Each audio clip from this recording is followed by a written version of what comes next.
Development hell, a term not really exclusive to video games, but associated with video games a lot. Talking about, in this case, a game that took forever to develop and come out. Development hell. Welcome to the top 10 games that emerged from development hell, and turned out pretty good as well. In this list, there are many games that have went through development hell and turned out good and turned out bad. In this list, I'm looking at the ones that turned out good. Maybe the ones that turned out bad can be another list down the line. Plus, I am also ranking these by how long they took, and I don't think any of these took any less than 5 years in development, and 5 years is already long enough. So just keep that in mind. Anyways, let's get started, but before we do so, you know what to do. Sure, like this video, subscribe if you're new, turn on notifications, and leave a comment, and you'll be a loyal subscriber. I wanted to give to you, in the last part of your notes here, the significance spiritually of the number 10. Development behind Overwatch is a very interesting story. Technically, it was kinda in development longer than most of the games on this list, but let me explain later why it's only at number 10. Overwatch was originally an ambitious MMORPG known as Titan. It was being developed by Blizzard, of course, like Overwatch was, but for 7 years. Titan started development in 2007, but in 2014, Titan unfortunately got cancelled. However, Titan wasn't really reworked, but rather rethought into a multiplayer first-person shooter. It totally became a massive success for Blizzard, as Overwatch got 30 million players within the first year. It's not higher because it's really more Titan that went through the development hell, but I think it still counts as Overwatch. You know, Half-Life 3 might still happen. Because Half-Life 2 went through development hell too. Half-Life 2 had a 5-year, $40 million development. Many elements from Half-Life 2 were cut through the development process. Half-Life 2 was originally meant to be a grittier game with a darker art direction. It obviously changed directions though, but turned out for the better, as Half-Life 2 became critically acclaimed. Hell, I rewarded it as one of the best games of all time, and so did many others. So I'm going to be giving this flavor 8.5 out of 10 scoops. Pretty exciting, but wanna know what sucks about The Elder Scrolls 6? It's probably not coming out for a while. As far as I know though, it's not going through the development hell Morrowind went through. Elder Scrolls Morrowind is the third installment in Bethesda's Elder Scrolls series, and is an open-world action role-playing game. It was critically acclaimed for its stiff controls and nice visuals, for the time at least. But it actually took from 1996 to 2002 when it released. According to Ken Ralston, who worked on the game, he said, or at least he heard, "We're not ready for it. Don't want to jump into this and fail." So the game was put on hold as of 1997, which is only a year after development started. Luckily, The Elder Scrolls Morrowind emerged in 2002 and turned out great. 36. Very close, but that's not it. Let's go to Gary the Retard. What number between 2 and 4?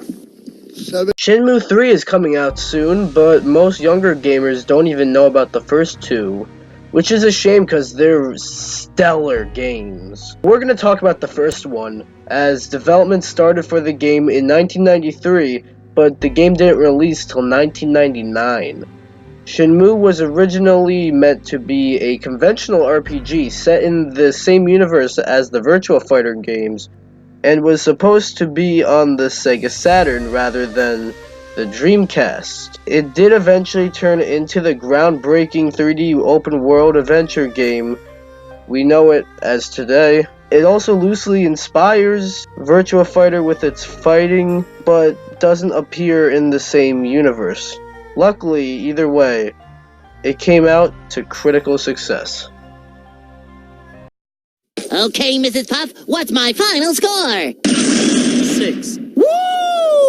Bethesda, why do your third entries go through development hell? First with Elder Scrolls 3 and now Fallout 3. Fallout 3 started development in 2002 and released in 2008. Originally, Fallout 3 was under development by a studio known as Black Isle Studios, in which is a studio owned by Interplay Entertainment, which owned Fallout at the time, and also developed the first two games. Black Isle developed the first two Fallout games. It didn't even originally have the title of Fallout 3, but rather Van Buren. However, Interplay Entertainment went bankrupt and closed down Black Isle Studios before development was concluded for the game. And the license to develop Van Buren, or at least now Fallout 3, was sold for over $1 million to Bethesda. It later became Fallout 3, and one of the best games of all time. Oh, chills. Literal chills. It was number 5. Number 5 for my brother. Oh my god, I forgot about We go from one critically acclaimed masterpiece to another critically acclaimed masterpiece with Resident Evil 4. Resident Evil 4 had a pretty rocky development cycle, and that's why it's on the list, but more so than the rest that I've already mentioned. Starting in 1999 and releasing in 2005. During development, 4 versions of the game was scrapped. Basically, imagine how Nintendo that one time came out and said they scrapped Metroid Prime 4 and they're restarting it. Well, think of that, but 4 times, and without announcing it. Not to mention, Resident Evil 4 was originally started as a game on the PS2, which it eventually did end up on, but development started over at the end of 2001, and the first official announcement was made in 2002, November 2002, as one of 5 GameCube exclusives from Capcom. But the revision was 40% finished at the time. More and more revisions kept happening until finally Resident Evil 4 released in 2005 as one of the greatest games of all time. 7, 5. Number 4. Of course, A.Noire was going to make the list. You might just be wondering, why didn't it place higher? And that's just because there are 3 games that took longer. I'm ranking this by how long they took. Regardless, A.Noire's development is probably the most infamous and most controversial than any others on this list. And yeah, controversial. A.Noire began development in 2004, following the founding of its developer team Bondi, or Bondi, I don't know. However, it didn't release until 2011. There are many things to consider, like a publisher switch from Sony making it a PS3 exclusive to Rockstar Games making it a multiplat. But there's so much more to the story that if I unfold with all of it, it'll take way too long. It just deserves its own video. Maybe I'll do that sometime. But at the end of it all, Team Bondi shut down, but we still got a great game out of it. Luckily. God, were we lucky.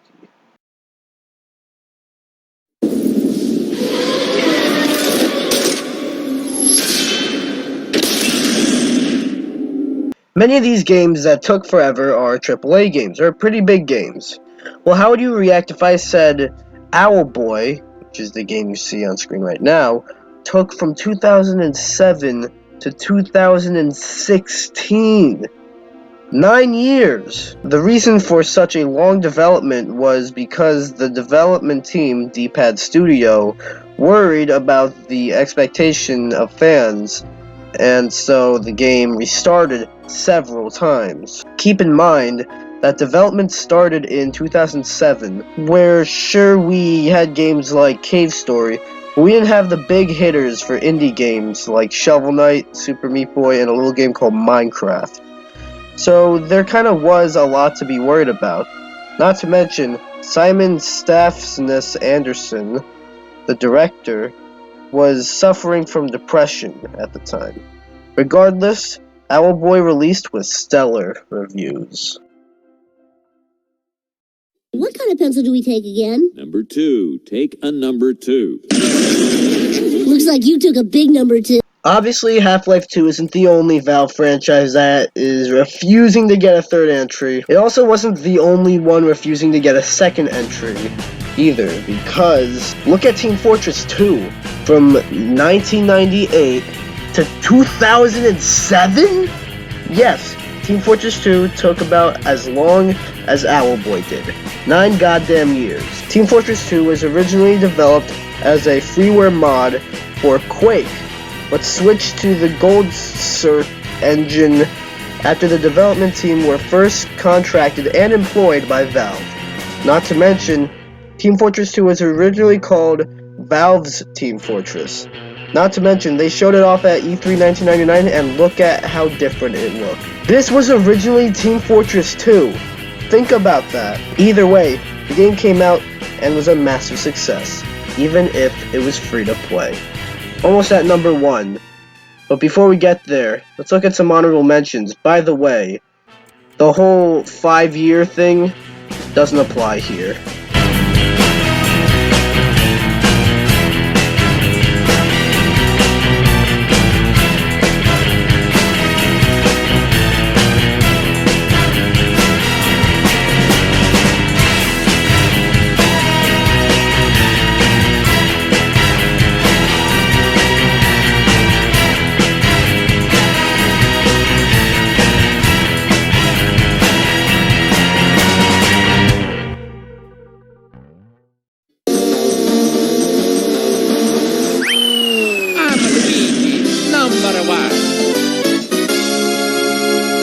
If I made this list like a few months later, the Final Fantasy VII Remake, unless it somehow turned out to be terrible, would have definitely made this list. But, wanna know a game that actually beats that game's development? Final Fantasy 15. Of all these games, I don't think any can really compare to Final Fantasy 15's 10-year development time.